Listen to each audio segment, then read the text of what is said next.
African, American. What does that mean? What are my ties to Africa? Other than a middle school boy telling me, boy, your lips look as dry as the Sahara Desert, I did not know my African ties. When classmates spoke of ancestors and history, I felt like the conversation was partially missing me because of my dad's side, my black side. My white friends had family trees whose roots spread so far and dug so deep as they picked the flowers and fruits. I was just finding out that my family could only pass me a seed. I marveled at the tiny thing and placed it in my pocket. College junior year winter break, I was on a beach vacation speaking to a friend's mother. Mrs. S said, I think we had family there too. What's your last name? I told her, King. She said, no way. We have King in our family name too. What a small world. I felt shame. I had potentially met the family that forced my ancestors to change their last name. It hurt. What did it mean? To be born a king, but know my American family members were not people, but things, property, tools. I pulled my seed out of my pocket. I wondered if I was a fool. I teared up, wiped my eyes, and said to myself, although not a tree, this seed was passed to me, so I will hold on, and placed it back in my pocket. Whitewashed. I fell for the trick.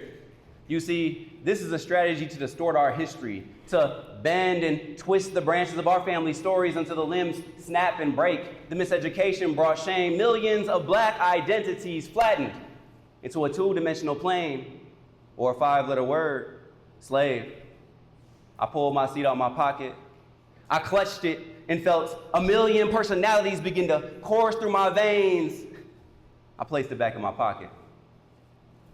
I found that miseducation wasn't unique to me. In class, I heard how the white powers that be sat in the Conference of Berlin of 1885 with a pair of scissors, a map of Africa, and a sign that read, "No Africans allowed," haphazardly cut up the continent to countries, streamlining colonization.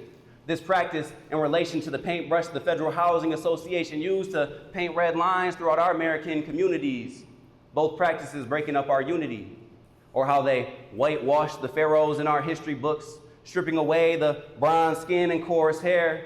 The same practice is used in our communities if you take a look. Washed away Black Wall Street, washed away affirmative action, washed away diversity, equity, and inclusion, tried to wash us away and punish us for having a reaction. No wonder we all confused and think our ancestor stories are political views. I pulled my seed out my pocket. I noticed the caked in brown dirt to its shell, smiled, and placed it back in my pocket. Ancestry.com helped me find my roots. I scrolled the website to find my dad's side, my black side. It said we were Western Bantu of today's Congo region. I could trace my bloodline back to the motherland. Standing ankle deep in the Atlantic, I gazed southeast across an entire ocean of time. My Bantu cousins were waving back at me. I smiled and held up my seed. They smiled back, jumping and splashing with glee. I waved goodbye and placed it back in my pocket. Since that day, I've walked different. My body steady as the baobab trees of Botswana. My soul grounded as the chiseled churches of Ethiopia. My blood flowing as freely as the Nile flows north.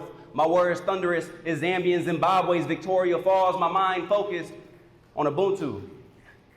My cousin, a Bantu boy, whispered it to me. He said, it is our ancestry, the foundation that makes up you and me, not only the branches of our family tree, but the threads of nature, friendship, and community. These, woven with history, are Ubuntu. I am because we are.